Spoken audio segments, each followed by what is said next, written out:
It reminds me in seminary, like, you're not supposed to say those words. You're not supposed to say that word throughout Lent, right? In seminary, if anybody said Alleluia during Lent, like, you'd get razzed and maybe even punched.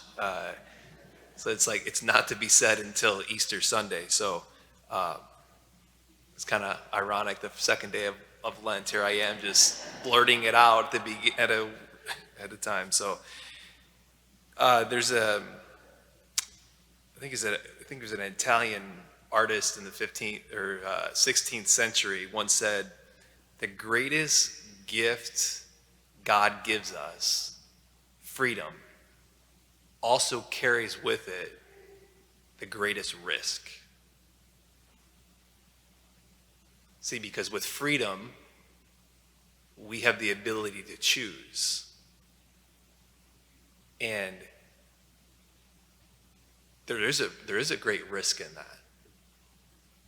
I mean, that's from one way to look at it. The other way to look at it is to say freedom, why God gives us freedom, is the point of freedom, as John Paul II would stress all the time, freedom is for love.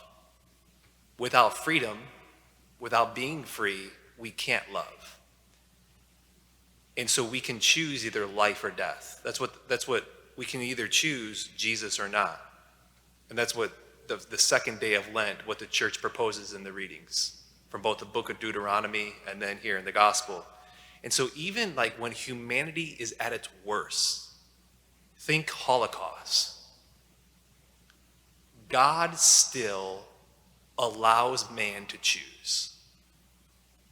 Even when it's really, really bad and humanity is really, really ugly and the consequences are awful, God still says, he still allows freedom, choice, and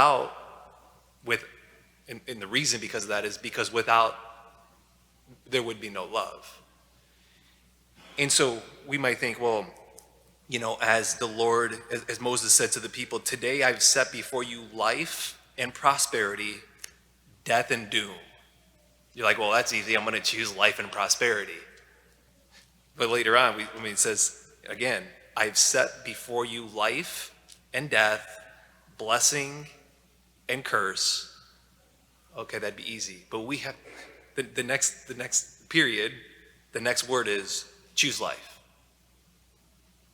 Like, we have to be told to choose life and prosperity. Like, that's how, because of the fall, it's how distorted our will can become. And I think these words, in Deuteronomy 3,000 years ago, like, I just thinking this morning that how it just seems like maybe death, life and death, the choice, it seems like death is more easily disguised. I don't know if that's true. I mean, certainly death and evil was disguised. Eve saw the fruit of the tree and it looked like delight to the eye. So it's just the case always. But I just like, how much more is death disguised today? With the plethora of options? Or is it like that we're increasingly numbed to the consequences of choosing death rather than life? So we just like sit in not knowingly or numb to death. And that's the beauty of Lent, the second day. And we'll see in the first Sunday of Lent of being in the desert. Certainly all of Lent can be seen of journeying in the desert. But what does the desert do? It strips things bare. And it allows us to assess things in our lives. Okay, life or death.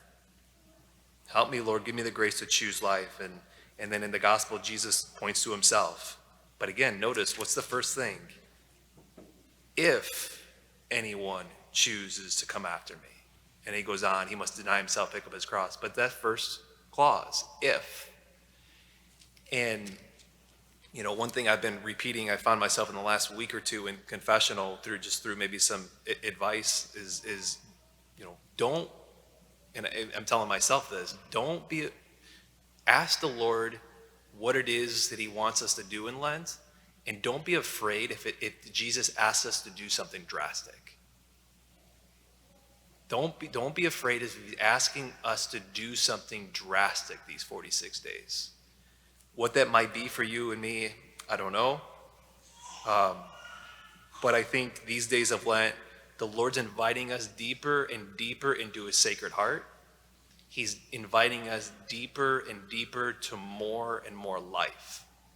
And as we hear today, the Lord poses the question, life or death, for us to choose life, which is him.